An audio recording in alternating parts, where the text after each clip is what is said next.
परिचय। हम जानते हैं कि पादप तथा जंतु इस ग्रह पर मानव विकास से पूर्व विद्यमान थे। जैसे ही मानव ने पादपों व जंतुओं को अपनी मौलिक आवश्यकताओं की पूर्ति के लिए उपयोग करना शुरू किया, उन्होंने पादपों तथा जंतुओं को अपनी भाषा में नाम देना आरंभ किया। किसी समुदाय के अंतर्गत सामान्य नाम साधारण उपयोग के लिए होता है। यह अक्सर वैज्ञानिक नाम से भिन्न होता है। जीवों को लैटिन भाषा के उपयोग द्वारा इस प्रकार नाम दिया गया है कि दोनों जंतुओं का नाम समान नहीं होता। हाँ, हम जानते हैं कि टैक्सोनॉमी जीव विज्ञान की वो शाखा है जो जंतुओं को पहचानने, उसे नाम देने तथा उसका वर्गीकरण करने से संबंधित है।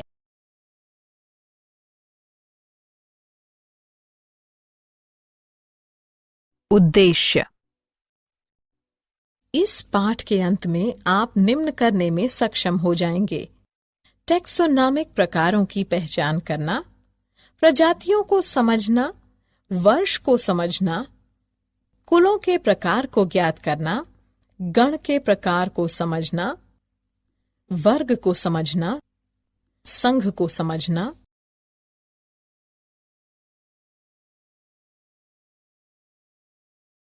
जगत के बारे में अध्ययन करना, विविध टैक्सोनॉमिकल युक्ति को ज्ञात करना, हर्बेरियम बनाना समझना, विविध बायोटेक्निकल गार्डन के बारे में ज्ञात करना, संग्रहालय को समझना, विविध जूलॉजिकल पार्कों का पता लगाना, जानना कि मूल शब्द क्या है।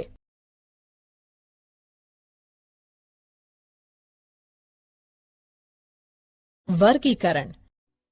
जंतुओं को नाम देना तथा उसकी पहचान करना यूनानियों तथा रोमवासियों ने शुरू किया। अरस्तु ने जीवों को घोड़ों, पक्षियों तथा ओक जैसे समूहों में वर्गीकृत किया।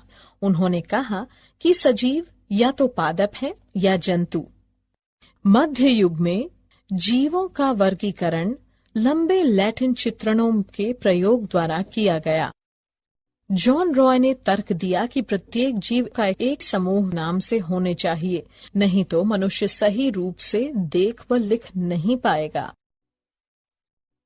बहुपद लैटिन शब्दों या वाक्यांशों का एक समूह है जिसमें 12 या उससे अधिक शब्द होते हैं। यह पद्धति उबाऊ तथा भ्रमित करने वाली थी। सन 1750 ईस्वी में स्वीडन के जीव वैज्ञानिक कैरोलस लिनियस ने द्विपदी पद्धति को विकसित किया। द्विपदी 2 भागों वाला नाम होता है। प्रथम पद वंश नाम होता है, द्वितीय पद विशिष्ट उपाधि के लिए होता है। दोनों शब्दों को तिरछा लिखा जाता है। वे दोनों संयुक्त रूप से वैज्ञानिक नाम निर्मित करते हैं। उदाहरण मैंजीफेरा इंडिका यानी आम।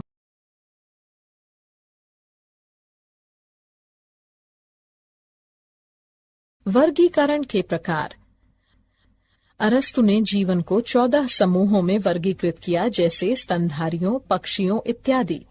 राय ने जंतुओं तथा पादपों को उनके आपसी संबंधों के आधार पर समूह में बांटा। आधुनिक टैक्सोनॉमिस्ट ने वर्गीकरण के लिए नियमित आधार का उपयोग किया। जाति, वंश, कुल, गुण, वर्ग, संघ, जगत। प्रांत टैक्सोनॉमिस्टों ने जंतु वर्गीकरण के लिए उत्तराधिकार पद्धति का उपयोग किया।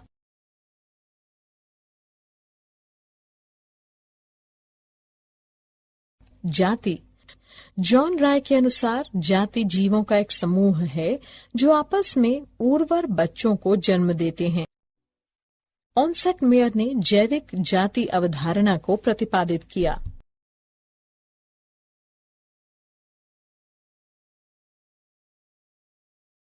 वंश।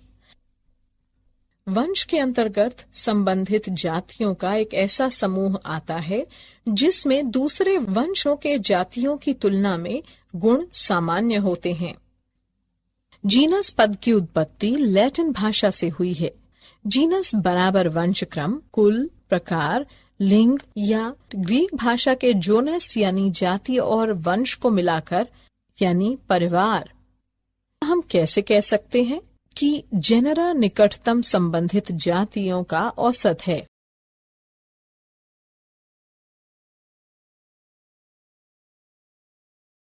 कुल वंशों व जातियों की तुलना में कम समरूपता के साथ संबंधित जेनरा का एक समूह है। फैमिली पद की उत्पत्ति लैटिन फैमिलिया बराबर फैमिलिया से हुई है। उदाहरण हम कह सकते हैं कि आलू, टमाटर तथा बैंगन सोलेनेशिया फैमिली में आते हैं, जबकि शेर, चीता, बाघ इत्यादि फेलिडा कुल के अंतर्गत आते हैं।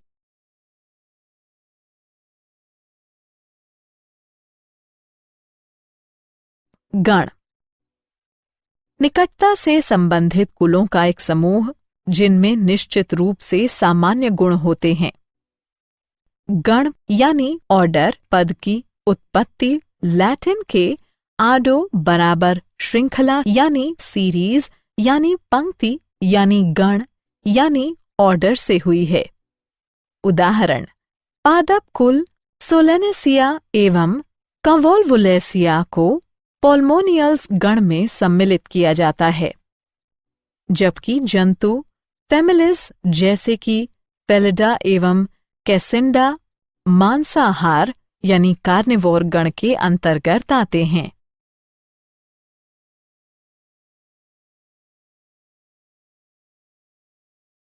वर्ग निकटता से संबंधित गुणों के समूह जिसके गुणों में निश्चित समानता होती है।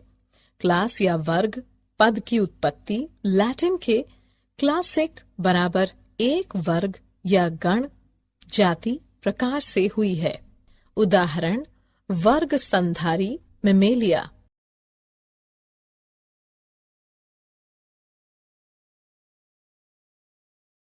संघ जीव विज्ञान में संघ का स्थान वर्गीकरण में जगत से नीचे व वर्ग से ऊपर है। निकटता से संबंधित वर्गों वह समूह जिसके गुणों में निश्चित रूप से समानता होती है। जीव विज्ञान में संघ विभाजन के तुल्य है।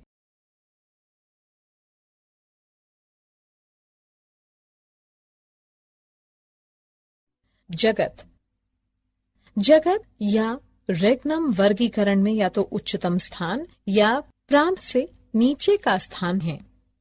प्रत्येक जगत को लघुतर समूहों में विभाजित किया गया है जिसे फाइला कहते हैं।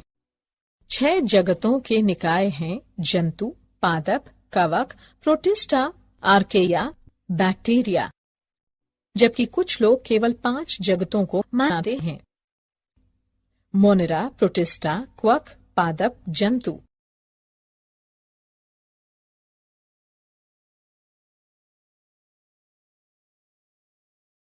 डोमेन यानी प्रांत।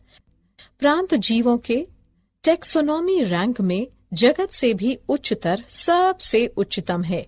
इसे सपूर रेगनम, सुपर किंगडम या एम्पायर भी कहते हैं। कार्ल वॉयस के अनुसार प्रांत 3 हैं: आर्केया, बैक्टीरिया, यूकेरिया।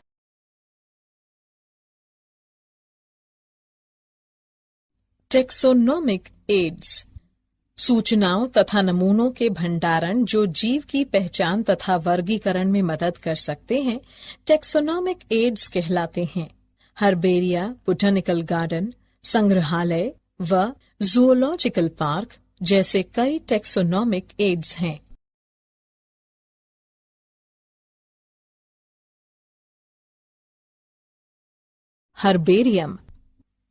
हर्बेरियम एकत्रित पादप नमूने का भंडारण गृह होता है जिसमें पृष्ठों पर सूखे, दबे तथा संरक्षित पादप होते हैं।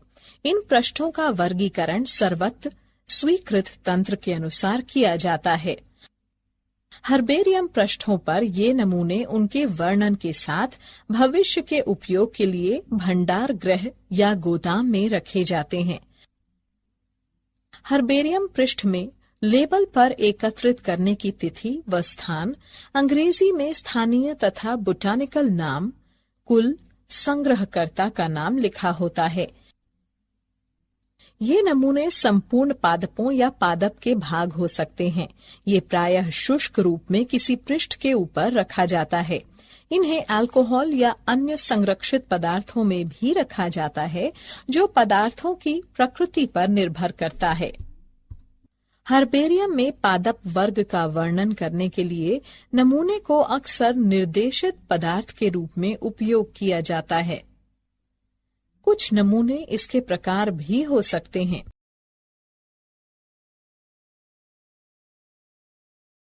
बोटेनिकल गार्डन एक ऐसा स्थान जहां पर तरह तरह के पौधे विशेष रूप से वैज्ञानिक या शैक्षिक उद्देश्य के लिए उगाए जाते हैं, किंतु लोगों को सामान्यतः देखने की छूट होती है एवं ऐसे पादपों में संसार के दूसरे भागों के सजावटी पौधे भी सम्मिलित होते हैं।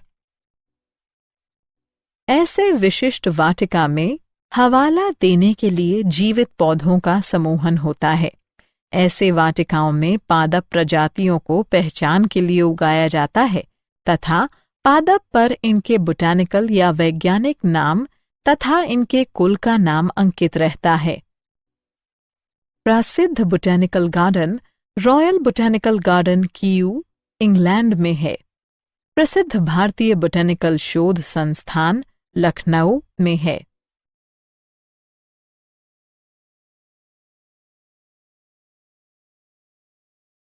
संग्रहालय अध्ययन तथा हवाला देने के लिए संरक्षित पादपों व जंतुओं के नमूने जैविक संग्रहालयों में एकत्रित होते हैं। जैविक संग्रहालयों की स्थापना साधारणतः शैक्षिक संस्थानों जैसे कि स्कूल तथा कॉलेज में की जाती है। नमूने को किसी पात्र या जार में संरक्षण प्रदान करने वाले विलयन के अंदर रखा जाता है। पादप तथा जंतुओं के नमूनों को भी शुष्क नमूनों के रूप में संरक्षित रखा जाता है। कीड़ों को एकत्रित कर, मारकर तथा ऑलपिन लगाकर कीट बॉक्स में रखा जाता है। बड़े जंतुओं जैसे पक्षियों तथा स्तनधारियों को प्रायः बंद कर तथा संरक्षित रखा जाता है। संग्रहालय में प्रायः जंतुओं के कंकाल एकत्रित होते हैं।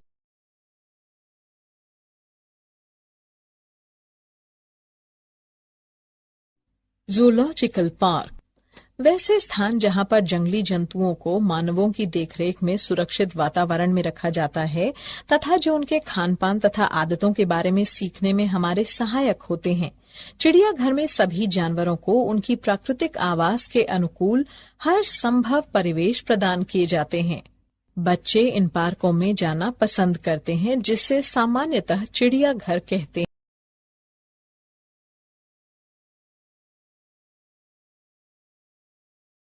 मूल शब्द मूल शब्द समरूपता के आधार पर पादपों तथा जंतुओं की पहचान के लिए एक अन्य टेक्सोनॉमिकल एड्स है। मूल शब्द विरोधाभासी गुणों पर आधारित होते हैं, सामान्यतः जोड़े में जिसे द्विपदी कहते हैं।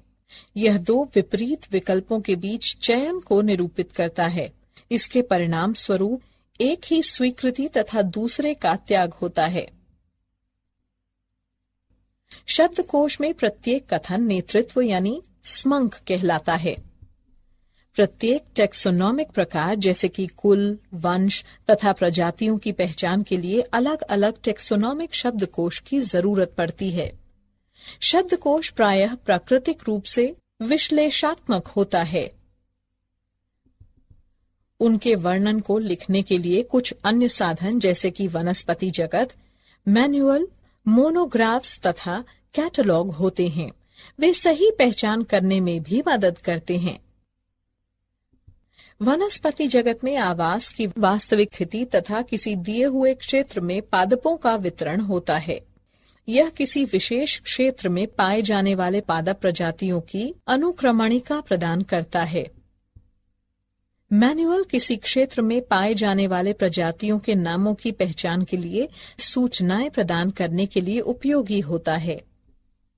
मौलिका ग्रंथ में किसी एक टेक्सॉन की सूचना होती है।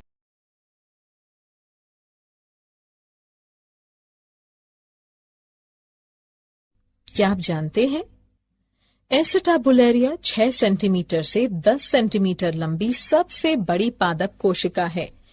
ई कोलाई 5 माइक्रोमीटर आकार का एक बैक्टीरिया होता है। यूकेलिप्टस रेग्नान्स सबसे लंबा वृक्ष है, जिसकी लंबाई 114 मीटर है। सिक्यूओइया सेम्परवर्नस लाल जंगली वृक्ष लगभग 11 मीटर लंबा होता है तथा कैलिफोर्निया में पाया जाता है। हाथी थल भाग का सबसे बड़ा जानवर है।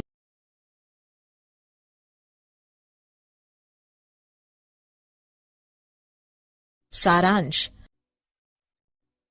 आइए हमने जो कुछ सीखा है उसे संक्षेप में दोहराएं। जंतुओं के प्रकार तथा विविधता की अध्ययन के लिए जीव वैज्ञानिकों ने जंतुओं की पहचान, नामकरण तथा वर्गीकरण के लिए कुछ नियम तथा सिद्धांत विकसित किए हैं। इन पहलुओं की व्याख्या के लिए ज्ञान की शाखा को टेक्सोनॉमी कहा जाता है। पादपों तथा जंतुओं की विविध प्रजातियों को टेक्सोनॉमिक अध्ययन कृषि, वन विज्ञान, उद्योग तथा हमारे जैविक संसाधनों तथा उनकी विविधता को विशेष रूप से जानने में उपयोग होता है। टेक्सोनॉमी का मौलिक आधार जैसे जंतुओं की पहचान, नामकरण तथा वर्गीकरण अंतर्राष्ट्रीय कोड के अधीन सर्वत्र विकसित हुआ है। वर्गीकरण के तंत्र में कोई जीव किसी स्थान को ग्रहण या नेतृत्व करता है। जीवों के कई प्रकार या रैंक हैं तथा इन्हें टेक्सोनॉमिक कैटेगरी या टेक्सा के रूप में प्रायः व्यक्त किया जाता है। ये सभी प्रकार टेक्सोनॉमिक स्तर का निर्माण करते हैं। टेक्सोनॉमिस्टों ने जीवों को पहचान, नामकरण तथा वर्गीकरण प्रदान करने के लिए कई प्रकार के टेक्सोनॉमिक ऐड विकसित किए हैं। ये अध्ययन वास्तविक नमूने से की जाती है, जिसे खेतों से एकत्रित किया जाता है, जिसे हवाला देने के लिए हर्बेरिया संग्रहालय, बोटेनिकल गार्डन तथा जूलॉजिकल पार्कों में संरक्षित रखा जाता है। हर्बेरिया तथा संग्रहालयों में नमूने को एकत्रित करने तथा संरक्षित करने के लिए विशेष तकनीकी जरूरत होती है। बोटेनिकल गार्डन तथा जूलॉजिकल पार्कों में पादपों तथा जंतुओं के जीवित नमूने मिलते हैं। टेक्सोनॉमिस्ट अधिक अध्ययन के लिए मैनुअल तथा मौलिक ग्रंथ से सूचनाओं को तैयार करते हैं तथा अलग करते हैं। टेक्सोनॉमिक शब्दकोश ऐसे तंत्र हैं जो गुणों के आधार पर पहचान करने में मदद करते हैं।